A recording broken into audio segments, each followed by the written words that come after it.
কয়েকদিন আগে আমরা গ্রাফিক্স কার্ড নিয়ে একটা ভিডিও দিয়েছিলাম যেটা ছিল RTX 2060 Super নিয়ে। সেই ভিডিওটা যদি আপনারা না দেখে থাকেন তাহলে আই বাটনে দিয়ে দিব, ক্লিক করে দেখে আসতে পারেন। আজকে আমরা আরেকটু হাই টিয়ারের একটা গ্রাফিক্স কার্ড নিয়ে কথা বলবো।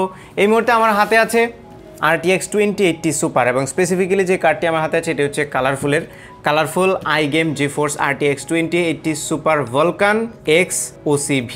বেশ লম্বা একটি নাম অ্যাজ ইউজুয়াল। সো এই কার্ডটি গত কয়েকদিন ধরে আমি ইউজ করার পরে আমার যে অভিজ্ঞতা হয়েছে এবং এই কার্ডটি সম্পর্কে আমার যে চিন্তাভাবনা এগুলো আজকে আপনাদের সাথে শেয়ার করব।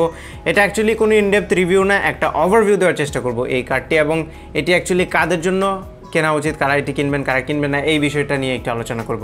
তার আগে বলে নিচ্ছি, আপনি যদি আমার চ্যানেলে নতুন হয়ে থাকেন তাহলে please hit the subscribe button, আর যদি অলরেডি সাবস্ক্রাইব করে থাকেন থ্যাংক ইউ সো মাচ।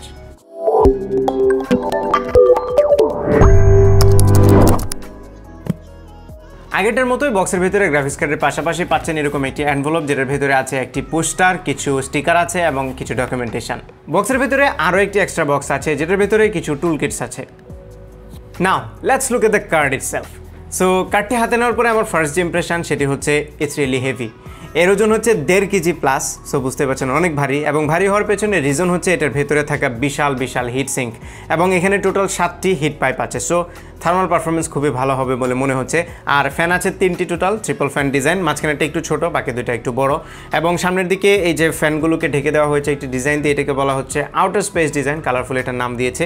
এবং এই যে ম্যাটেরিয়ালটা সামনে ইউজ করা হয়েছে এটা হচ্ছে অ্যালয়, আর পেছনের দিকে শাউড ইউজ করা হয়েছে অ্যাজ অলওয়েজ, যেটার ফলে মেকানিক্যাল পার্টসগুলোকে ঢেকে দেওয়া হয়েছে।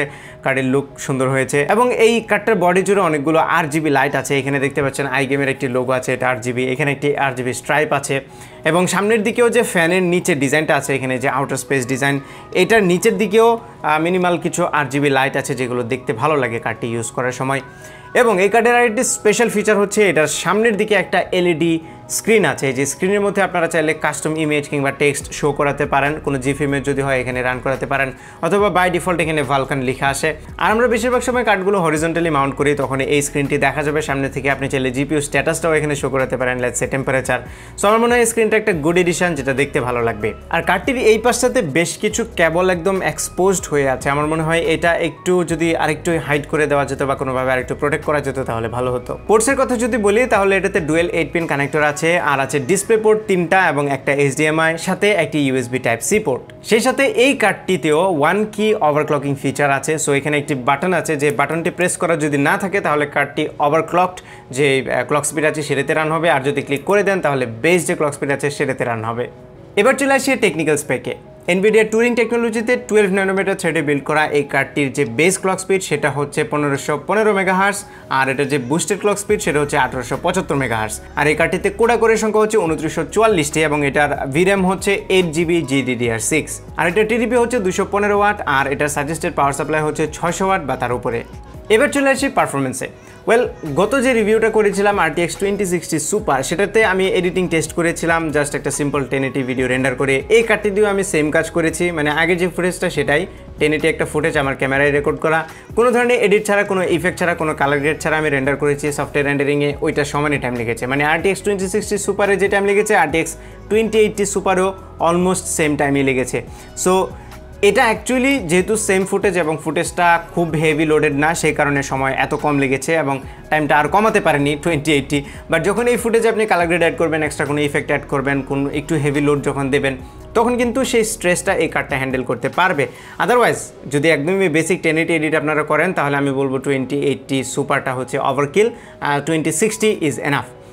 আমি অ্যাকচুয়ালি 2070 সুপার নিচ্ছি, নট 2080, মানে 2060ও না 2080ও না, মাঝামাঝি বরাবর থাকছে। আর এটাতেই আপনারা 4K এডিট খুব স্মুথলি করতে পারবেন কোনো ধরনের সমস্যা ছাড়াই। আর এই কার্ডগুলো মেইনলি মানুষ গেমিংয়ের জন্যই কেনে, কারণ 4K এডিটও আপনার 2070 2060 দিয়ে ইজিলি চলে যাবে। বাট যদি আপনি খুব স্মুথ এক্সপিরিয়েন্স চান, আফটার ইফেক্টস যদি ইউজ করেন, একটু হেভি ইফেক্টসগুলো যদি ইউজ করেন, তাহলে আপনি 2080 কথা চিন্তা করতে পারেন। আদার দেন দ্যাট আপনি যদি গেমার হন তাহলে 2080 Ti is for you. So speaking of gaming, এই কার্ডটি দিয়ে আমি বেশ কয়েকটা গেম খেলেছি, এবং প্রথম যে গেমটি আমি খেলেছি সেটা হচ্ছে মেট্রো এক্সোডাস, এবং এই গেমটি খেলার পেছনে রিজন হচ্ছে রিয়েল টাইম রে ট্রেসিং। আমাদের মার্কেটে এখন অল্প কয়েকটা গেম আছে যেগুলোতে রিয়েল টাইম রে ট্রেসিং সাপোর্ট করে, মেট্রো এক্সোডাস হচ্ছে ওয়ান অফ দেম। আর এটা আমার পিসিতে ইনস্টল করা ছিল তাই আমি খেলেছি সেটা। আপনারা হয়তো ফুটেজগুলো দেখতে পাচ্ছেন, একটা হচ্ছে RTX অফ করে আর একটা হচ্ছে RTX অন করে, মানে রিয়েল টাইম রে ট্রেসিং অফ এবং অন। বাই দ্য ওয়ে সবগুলো গেমই আমি একদমই আলট্রা হাইয়েস্ট সেটিংয়ে খেলেছি and I could not refuse to play Assassin's Creed Odyssey, যেটা আমার খুবই পছন্দের একটি গেম।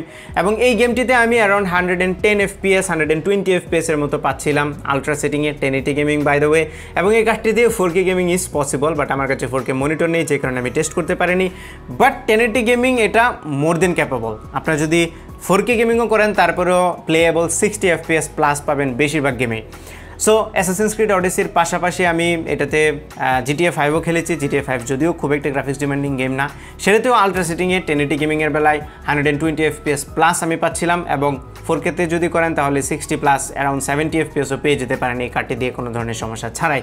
সো গেমিংয়ের কথা যদি বলে আমি ফুললি স্যাটিসফাইড। এবং যখন আপনি 77,000 টাকা 77-78,000 টাকা স্পেন্ড করছেন তখন ডেফিনেটলি যে গেমিং পারফরমেন্স পাবেন সেটা অবশ্যই ইমপ্রেসিভ হবে। আর গেম স্টার্ট করার আগে খেয়াল করলাম ফ্যানগুলো বন্ধ ছিল। যখনই গেম স্টার্ট করলাম তখনই ফ্যানগুলো চালু হলো, which means they are smart fans. যখন কার্ডটা কোনো লোডে থাকবে না, যখন আইডল সিচুয়েশনে থাকবে তখন ফ্যানগুলো চলবে না, যখন একটু স্ট্রেস পড়বে কার্ডের উপরে তখনই ফ্যানগুলো চলবে। সো অনেস্টলি স্পিকিং আমি আসলে এই কার্ডের ফুল পটেনশিয়াল নিজেও ইউজ করতে পারিনি। আমার কাছে 4K মনিটর থাকলে হয়তো বা আমি এটা যে ফুল পটেনশিয়াল আছে সেটা ইউজ করতে পারতাম। দেন এগেন 2080 যদি আপনি কিনতে চান, 2080 সুপার যদি আপনি কিনতে চান তাহলে এক্সপেক্ট করবেন এটা থেকে 4K 60 FPS গেমিংয়ের। আপনি যদি 1080 গেমিং করতে চান তাহলে এই কার্ডটি আমার মনে হয় ওভারকিল হয়ে যাবে, আপনি আরেকটু কম দামে কিনলেও পারবেন।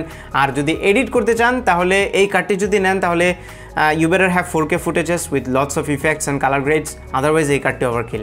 সো 2060 যেটা রিভিউ করেছিলাম সেটা দেখবেন, তাহলে যারা এডিটিংয়ের জন্য কার্ড নিতে চাচ্ছেন তাদের একটু সুবিধা হবে যে আসলে 2060 থেকে 2080-তে যে ডিফারেন্সটা সেটা কিন্তু খুব মেজর হবে না এডিটিংয়ের বেলায়, আনলেস ওই যে বললাম একটু হেভি ইফেক্টস যদি আপনি দেন তাহলে। সো আমি এই কার্ডটির ওভারভিউ দিয়েছি। আমি অ্যাকচুয়ালি 2070 সুপার ইউজ করব আমার পিসিতে। আমি সেটিরও একটা ওভারভিউ দেওয়ার চেষ্টা করব যেন আপনাদের সুবিধা হয় বুঝতে যে 2060 নেবেন, 2070 নেবেন নাকি 2080 নেবেন, অথবা আরও হাই এন্ডের 2080 Ti নেবেন। সো আজকে ভিডিওটি এই পর্যন্তই। আশা করি ভিডিওটি আপনাদের ভালো লেগেছে। যদি ভালো লেগেই থাকে তাহলে ভিডিওতে একটা লাইক দেবেন, কমেন্ট করে জানাবেন কেমন লাগলো। আপনার ফ্রেন্ডদের সাথে শেয়ার করতে একদমই ভুলবেন না। আর আমার চ্যানেলে সাবস্ক্রাইব তো মাস্ট। দেখা হবে পরবর্তী ভিডিওতে। Till then take care, tata.